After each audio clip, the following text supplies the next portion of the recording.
Muito boa noite. O tema é história. São videoaulas de história. O público-alvo é diverso. Ele é direcionado para alunos da educação básica que vão assistir lá no canal do YouTube. Mas serve para todo mundo, tá? Então, você às vezes tem um filho na escola, tá com dificuldade em história, espero que possa ajudar.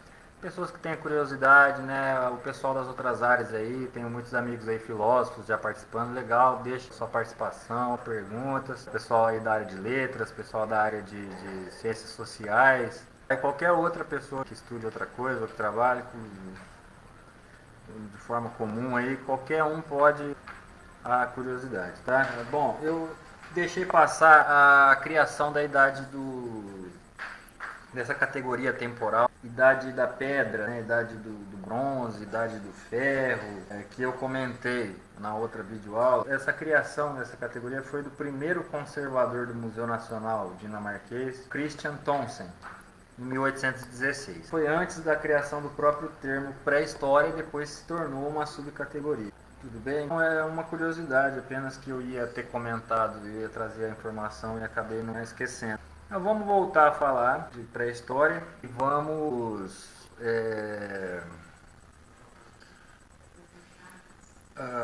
falar várias vezes disso em pré-história. Falar.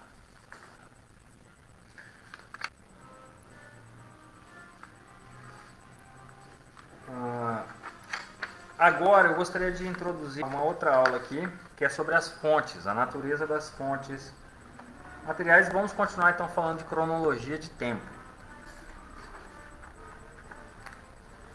Bom, tem uma frase aqui do Marcel Proust, um escritor francês que viveu entre 1871 e 1922. Ele escreveu nas Chroniques Vacances de Paquet, Le Figaro, em 25 de março de 1913.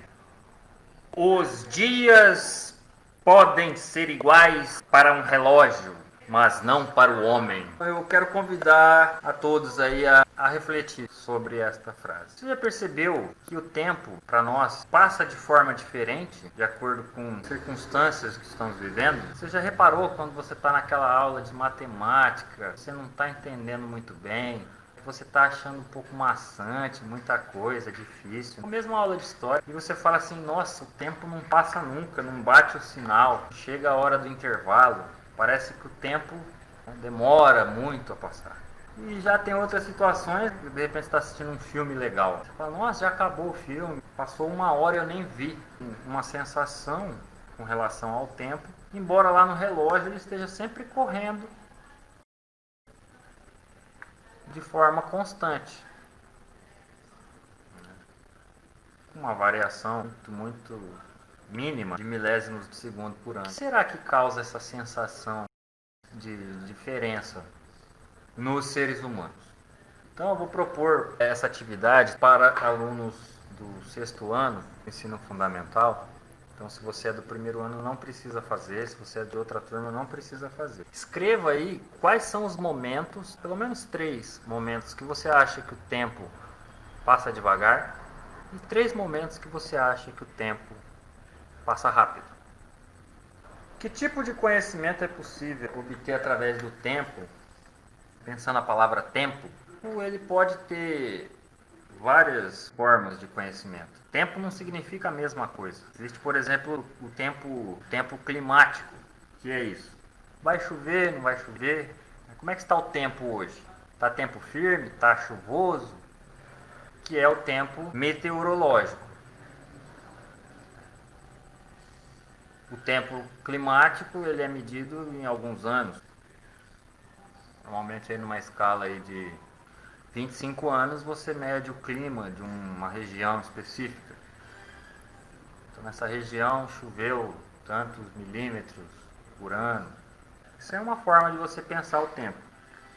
Existem outras formas de pensar o tempo. Por exemplo, o tempo cronológico. Vocês sabem que tem categorias que são fixadas de forma convencional para o tempo. Igual ocorre com as medidas diversas aí, por exemplo, o P. Como é que eu vou lá numa mercearia e vou comprar 1 quilo de arroz e pagar exatamente por 1 quilo de arroz? Porque alguém lá no passado criou um sistema internacional de que o quilo seria aquela quantidade exata. Aí eu pergunto, sempre faço essa pergunta: o que pesa mais? 1 quilo de arroz ou 1 quilo de feijão? Aí tem gente, 1 quilo de arroz, 1 quilo de feijão. 1 quilo é 1 quilo, é o mesmo peso, sempre vai ser 1 quilo.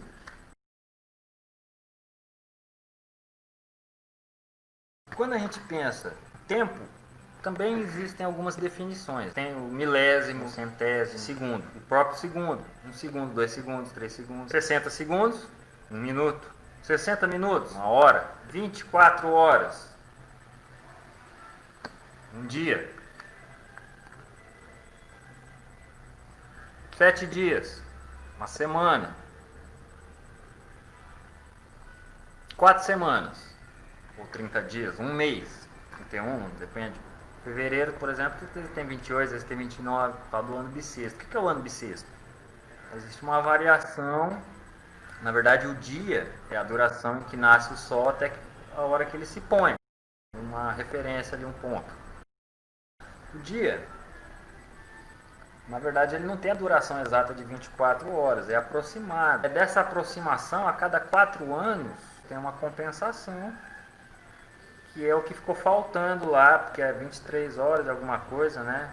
Não sei dizer exatamente, né? Os geógrafos sabem. E aí, a compensação dessa falta, dessa pequena falta que é acumulada durante a cada 4 anos, tornar lá o ano bissexto, que tem o dia 29 de fevereiro. E aí você tem 12 meses ao longo do ano. 100 anos é um século. Existem outras aí, outras categorias, né? Por exemplo, a década conta 10 anos. E 1000 anos conta 10 séculos, formam um milênio. Existem outras aí menos. Essas categorias elas existem para que a gente possa se orientar. Isso é muito bom, o tempo cronológico para a história. Em um dado momento da história, inclusive, foram criados algarismos, que a gente conhece, algarismos romanos, obviamente foram criados em Roma. Eles são utilizados até hoje para designar os séculos. Não é obrigatória a utilização deles, você pode representar o século I, o século II, o século XXI, com o número de algarismo arábico, aquela representação que a gente usa normalmente para escrever os números. Mas muita gente utiliza, né, o número romano nos textos históricos. Eles dão um destaque a mais, né? No texto fica fácil de você localizar, se você está procurando algum tempo específico para pesquisar, você acha fácil ali no meio daquele monte de palavras, né? Os algarismos romanos, até porque a história lida com vários números, né? Então são números de mortes numa guerra, são números de acontecimentos, né? Datas, então você tem o 1500, Pedro Álvares Cabral, sabe, né?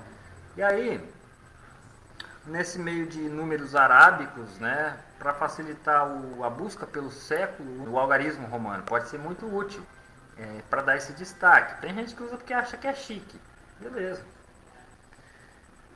você pode utilizar. Eu já vou falar da questão do calendário, que também é outra forma aí de organizar o tempo. Mas antes eu queria terminar essa questão do tempo, né? Tempo cronológico, tempo climático, tempo meteorológico. Falei aí desses tempos e tem também o tempo histórico. O tempo histórico é quando a gente lida com as fontes e logo a gente vai falar numa próxima etapa aqui da natureza das fontes. A antropologia, eu venho falado nesse canal um pouco sobre a antropologia, né? A antropologia é uma disciplina que estuda o ser humano também, que nem a história, que tem a sua forma específica de atuar, uma complementa muito bem a outra.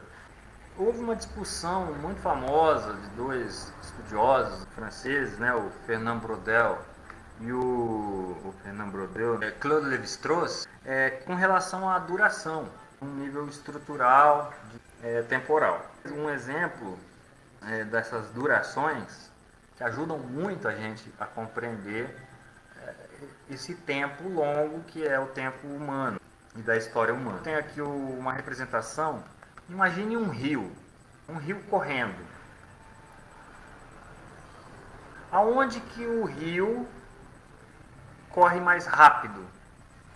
Na sua superfície ou lá no fundo do rio?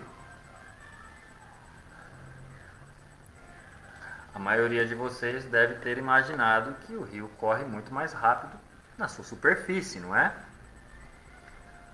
Porque o fundo tem toda a água do rio que gera uma massa e que torna mais lento. Lá em cima, menos peso, vamos dizer, entre aspas, sobre essas várias sucessivas camadas de água. Você vai ter lá na superfície, então, o rio correndo muito mais rápido. Os estudiosos, o Brodel e o Lévi-Strauss, eles fizeram uma analogia, essa analogia eu que estou fazendo, a analogia aí, né, das durações das temporalidades. Então você tem uma longa duração, que é muito tempo atrás, né, e você tem a curta duração.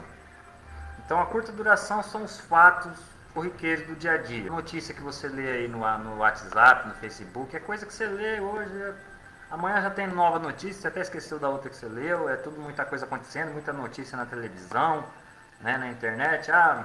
Aconteceu um acidente, 2 carros bateram no semáforo, né? Então você passou, amanhã tem outro acidente. Então são fatos do dia a dia que vão passando de forma rápida. A sensação de que muita informação está ocorrendo, que você não domina a velocidade dessa informação, ainda mais hoje com os meios tecnológicos que nós dispomos. Já a longa duração, você tem os acontecimentos, fatos que marcaram mais. E ao mesmo tempo você tem períodos em que uma série de fatos homogêneos, ou seja, fatos semelhantes, ocorreram e que num outro período posterior, que veio depois, não era mais tão comum. Os acontecimentos do passado são referidos como na longa duração. E se você tem uma curta, né, e uma longa, obviamente você também tem camadas médias de duração. Por que eu estou dizendo tudo isso? Pode parecer óbvio, mas não é tão óbvio, porque isso é realmente um facilitador muito grande para compreendermos. Tá? Eu vou usar duas analogias, a do livro e a do rio, para vocês verem o esquema que eu fiz. Então, imagina aqui, ó, aqui está o rio correndo. Então você tem aqui uma camada superficial, essa camada aqui, que corre mais rápido. É a curtíssima duração. Aí você vai ter um pouco mais embaixo a curta duração,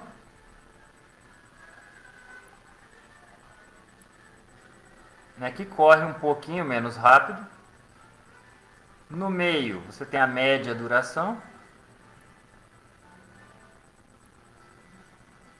Aqui você tem a longa e lá no fundo a longuíssima duração.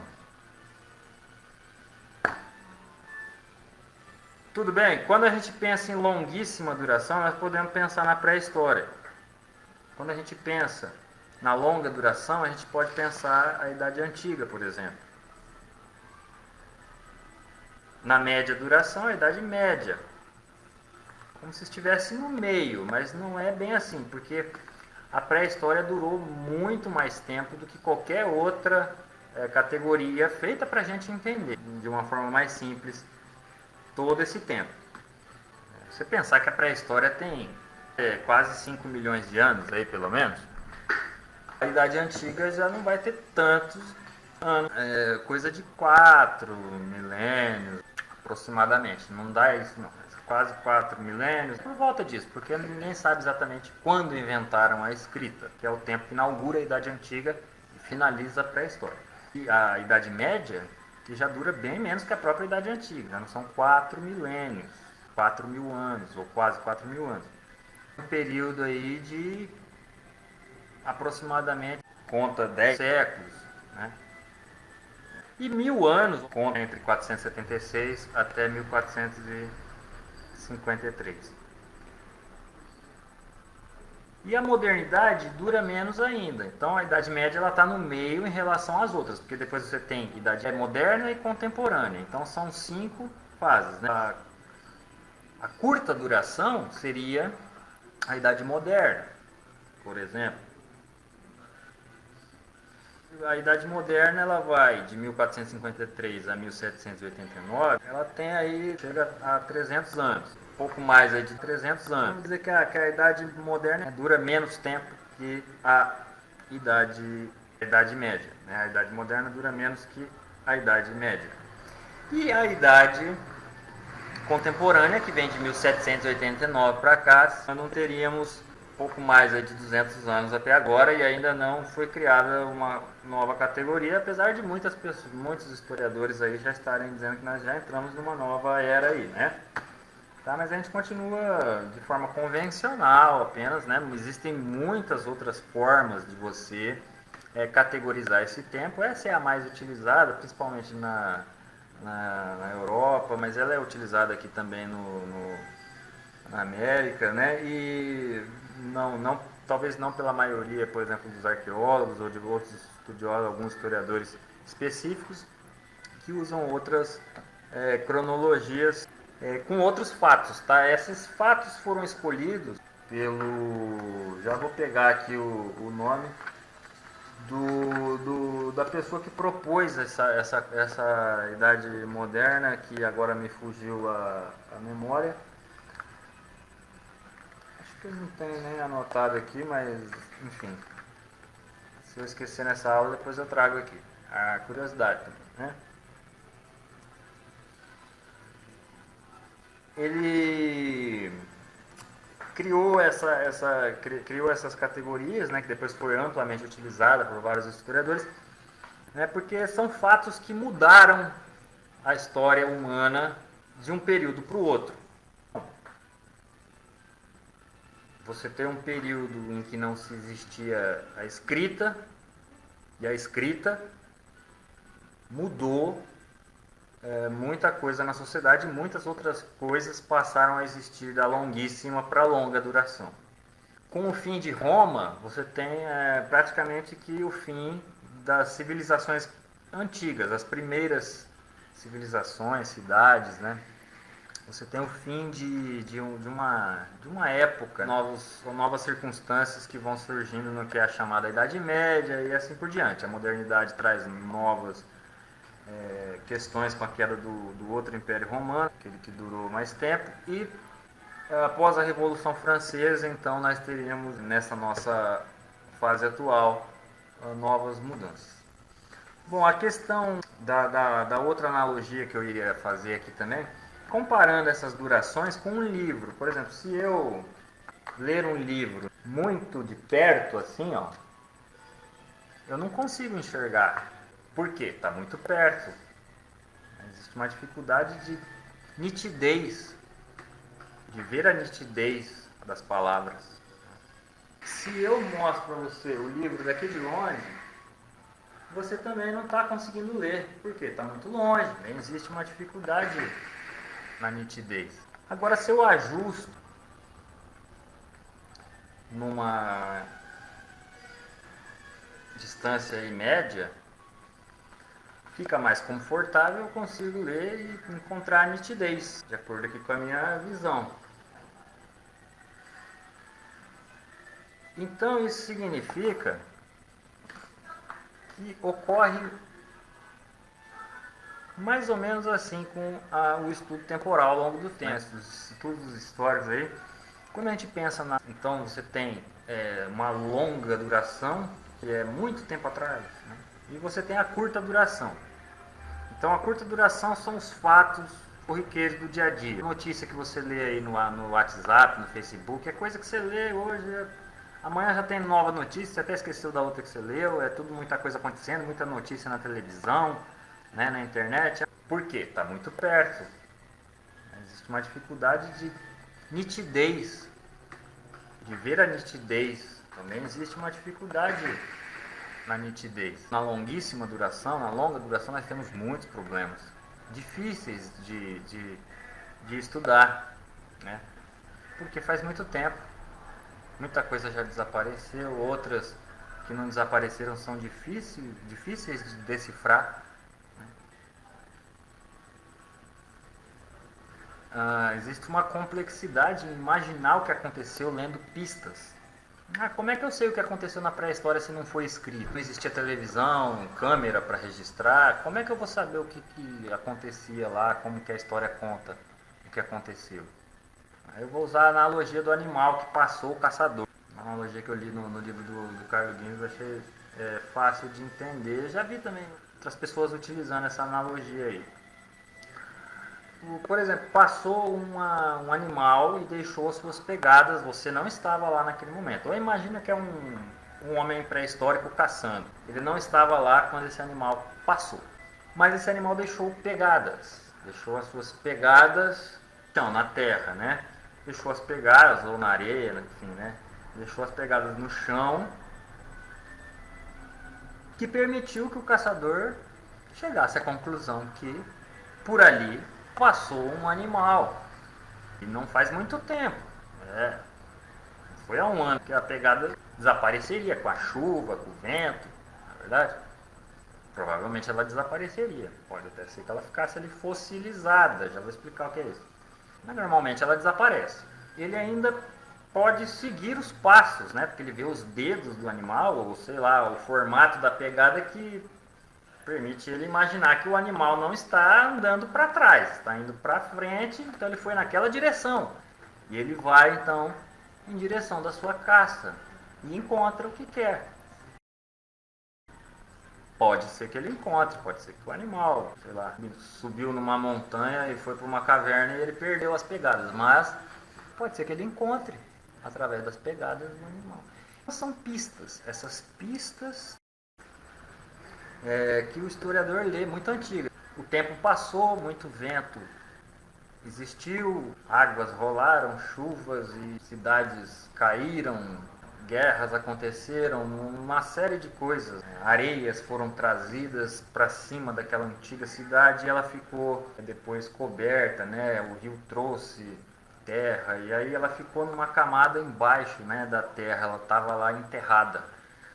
E aí, por exemplo, o arqueólogo, eu já falei para vocês da ciência da arqueologia, que ela vai lá, escava, faz a escavação, né, perfura ali o solo, às vezes isso acontece sem querer, vai perfurar um poço, por exemplo, né, um grupo lá vai perfurar um poço, procurar água. Aí, sem querer encontra lá um cemitério, uma cidade, e aí normalmente são chamados então esses profissionais como os arqueólogos, né, que vão fazer o registro, vão cuidar desse material, que é um material delicado, não pode quebrar e tudo mais. E depois ele vai fazer leitura dessas pistas. E aí o historiador também, né, faz um exercício aí de leitura, né, dessas leituras e também a própria leitura desse material, depois que muitas vezes é exposto nos museus. Muito bem, então essas seriam então as fontes, né, de uma natureza chamada material. Isso, a natureza das fontes foi descrita pelo Mark Bloch no Apologia da História, que é um livro muito conhecido, eu já comentei com os alunos na sala de aula. É um clássico, né, da história pelo contexto em que ele foi escrito, tá?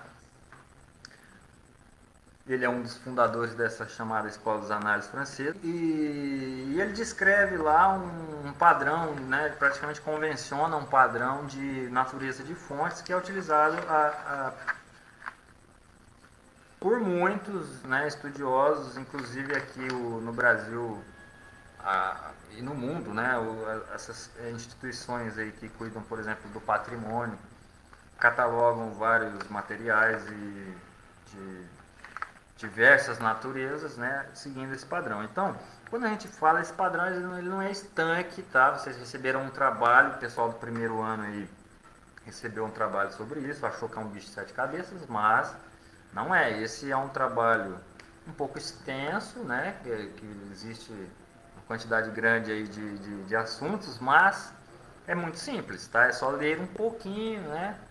Algumas páginas bem aí diagramadas para vocês, né, lerem com rapidez, porque elas foram colocadas aí para vocês no trabalho digitado, né, dentro de umas normas específicas que facilita a leitura, já que é um conteúdo um pouco extenso, tá?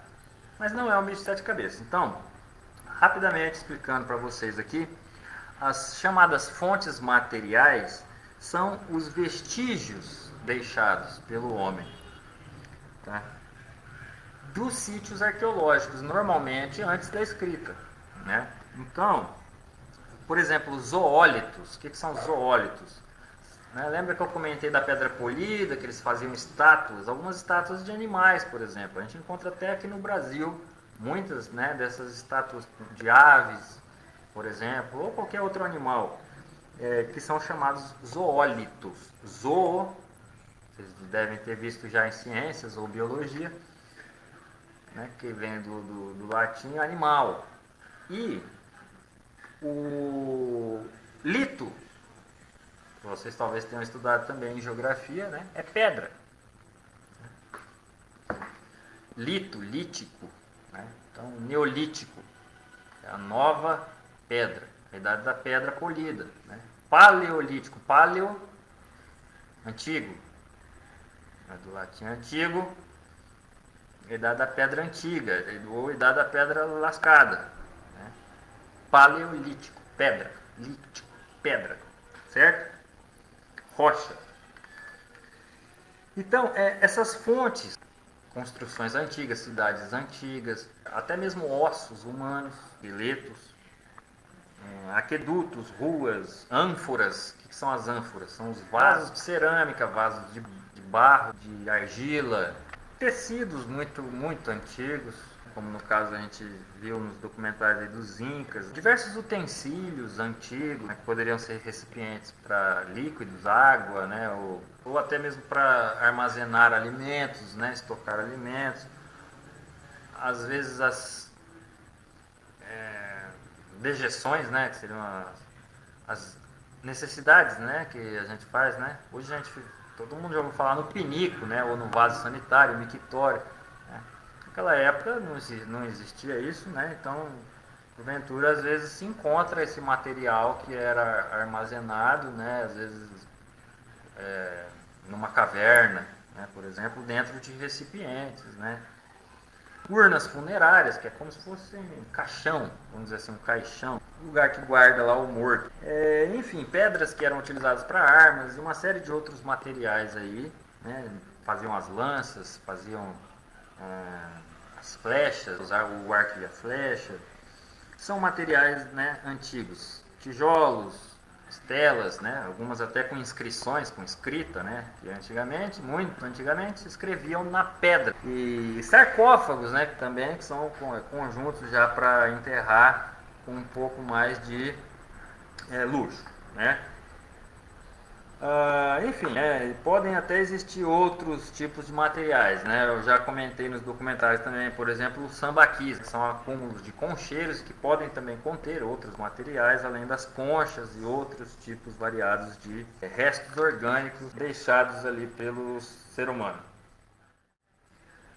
Outra natureza de fonte, e essa não é material, é a fonte oral. Então, a fonte oral, a oralidade, que nem eu comentei na aula anterior, as lendas, mitos, por exemplo, lá dos aborígenes australianos, que são conservados passando de pai para filho, ou de mãe para filha, né, ou de pai para filha, ou de mãe para filho, de geração para geração. Então, essas histórias vão sendo preservadas ao longo do tempo. Pode até ser que elas mudam um pouco, né? Aquela história do telefone sem fio. Já brincaram de telefone sem fio? A pessoa fala uma coisa no seu ouvido, né? Você tem que falar para a outra, né? Bem baixinho para ninguém ouvir. Aí no final da roda, o que acontece? A palavra que o primeiro falou totalmente diferente, né, da palavra que chegou lá no final da brincadeira. Então a história vai mudando realmente, né? Você tem os documentos, aí você fala, então o documento escrito, né, que é uma outra natureza de fonte, esta é material, né? Mas ela tem a sua própria categoria, que é a fonte escrita. Normalmente não é chamada de material, mas pode ser chamada, é chamada também. Por isso não são categorias totalmente rígidas, como uma gaveta, né? em que você vai colocando cada um lá. Não, uma pode entrar numa gaveta, mas pode entrar na outra também. Então, você tem as fontes escritas que podem se perder com o tempo também, né? O mofo, a má conservação do documento, né, escrito, pode destruir uma parte desse documento. E aí você lê só uma parte dele. E aí? E a própria língua vai mudando, né, ao longo do tempo. Então, as fontes orais, elas são sim importantíssimas porque a pista e elas podem ser gravadas através de relatos, pode utilizar uma câmera, alguma história. As fontes visuais ou iconográficas costumam ser materiais de alguma forma, né? Normalmente quando quadro ou uma ilustração, uma pintura, um desenho, são as chamadas fontes visuais ou imagéticas, imagens iconográficas, são ícones. No quadro, uma obra de arte, então a pintura, né? Todo mundo conhece, por exemplo, a Mona Lisa do Leonardo da Vinci. Isso daí é uma fonte, né, histórica, visual, né, ou artística, material. Nós temos essas fontes aí, né? O audiovisual ele está junto porque está junto do visual porque ele pode ser um registro sonoro também junto com a imagem. É o caso do filme, do documentário, do desenho animado, do jornal, né, televisivo ou midiático aí. Então você tem essas fontes também chamadas de midiáticas, né, que se materializam de alguma forma na tela, né, por exemplo, as que elas vêm, né, de materiais não tão assim reconhecíveis como aqueles materiais que nós, né, nos referimos anteriormente, mais apropriados então para utilizar esse termo para longuíssima duração. Então, gente, basicamente sobre a natureza das fontes é isso, tá? Então, veja que não é nenhum bicho de sete cabeças, né? Testemunhos aí que a história tem. A fonte, Marcos Napolitano aí, que é um estudioso aí brasileiro, escreveu em 2005, ele fez a analogia também com relação a essa questão da audiovisual, né, que você precisa de uma crítica sistemática aí, a datação, a autoria.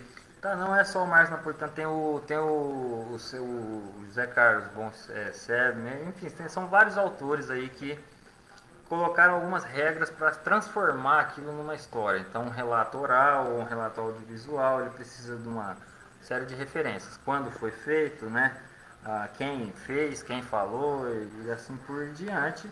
É um rigor que nem sempre é utilizado e necessário também. Né? Mas num meio científico, talvez isso seja exigido. Tudo bem? Olha, na segunda etapa aqui, continuar falando um pouco sobre o papel das fontes históricas. Quando você está com sede, o que você faz? Você bebe água, não é? Lógico.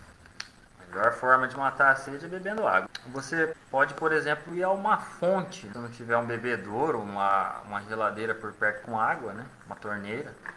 Você vai, não é muito recomendável beber água de torneira, né? Alguns têm filtro. Bom, você vai lá e bebe a água da fonte. E é mais ou menos isso que o historiador faz com as fontes, né? Ele tem uma curiosidade, a sede de saber, de conhecimento. E ele quer descobrir, ele quer matar essa sede de conhecimento. Ele vai então até as fontes, não tem outra forma de entender o que a gente tem interesse, né? Senão através de fontes.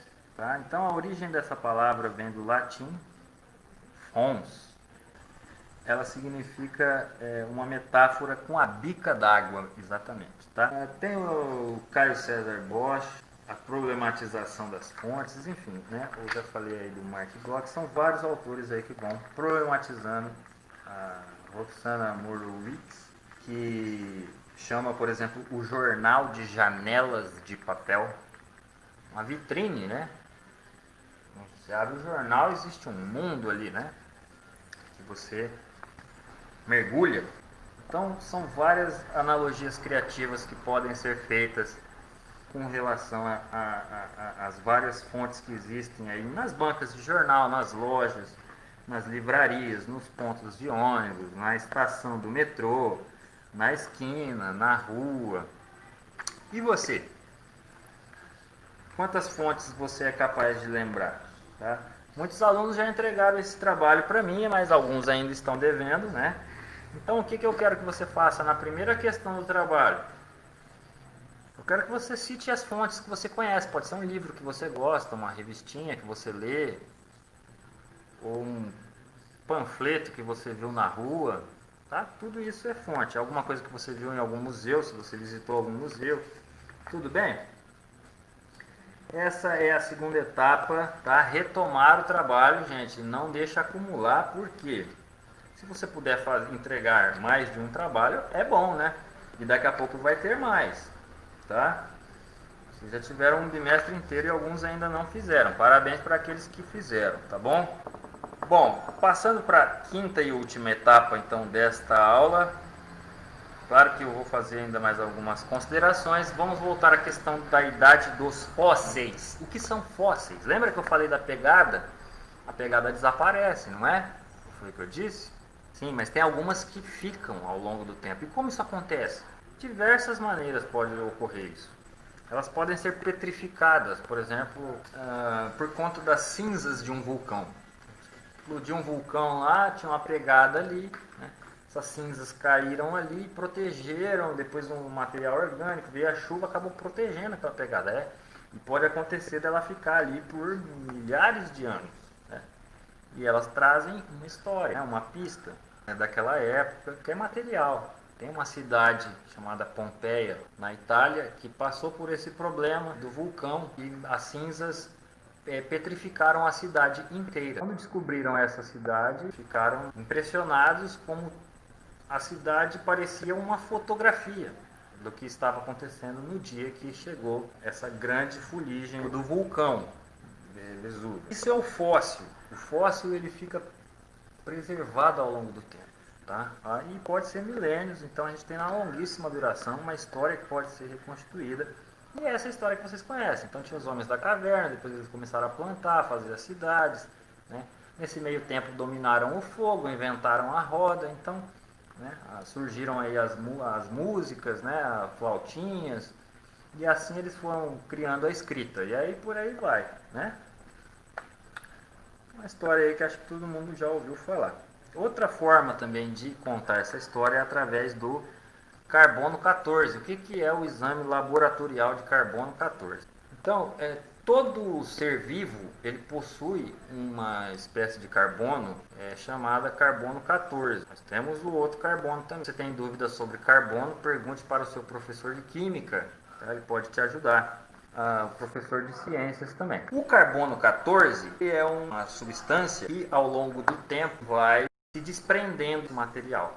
Então, vamos supor, um animal ou uma pessoa morreu e passou muito tempo e esse carbono foi diminuindo ali naquele material, ele foi se desprendendo. E ele tem um fator radioativo que é possível medir com alguma precisão, porém não com exatidão. Existem vários fatores, materiais que estão próximos do mar, por exemplo, ou longe do mar, isso dá uma diferenciação, consideradas no cálculo, tá, que se faz desse material quando ele é levado a um laboratório, né, lembrando que isso é no caso de matéria orgânica, de seres vivos, né? Então, leva um esqueleto lá e mede a quantidade de carbono 14 que existe. Você sabe mais ou menos quando aquele ser humano viveu. Depois você vai ver o crânio dele, o formato que tem, para saber mais que grau de parentesco ele tinha com a gente lá muito tempo atrás. Se era Homo sapiens, se não era, qual era a espécie, e por aí vai. Então é assim que vai se escrevendo uma história. Existem outras formas também, tá? Hoje tem a fotogrametria, que também tem uma precisão, aí, alguma precisão, mais ou menos. Legal, é a última etapa. Já falei sobre o trabalho, já falamos da importância das fontes, falamos dos sítios arqueológicos, Sambaqui. Tá, aqui tem uma imagem da Luzia, reconstituição. É uma mulher, Luzia, que vocês devem ter ouvido falar bastante no ano passado, quando pegou fogo naquele museu do Rio de Janeiro, Museu Nacional, né? Infelizmente, essa daqui é a mulher mais antiga nesse teste então de carbono 14 aqui, encontrado aqui onde é o território brasileiro, onde é o Brasil, né? E uma das mais antigas do mundo, né? Um dos esqueletos mais antigos do mundo. E infelizmente pegou fogo lá no museu, mas encontraram o crânio. Deve estar sendo recuperado nesse momento. Um bom tema de pesquisa. O que está acontecendo com o crânio da Luzia depois que ele foi reencontrado nos escombros do Museu Nacional, tá bom?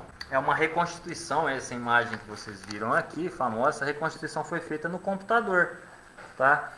Então, é uma reconstituição de como seria o rosto desse esqueleto que foi encontrado, feito com os recursos tecnológicos aí, de programas de computador. Legal, né? Beleza, gente. Até a próxima aula, então.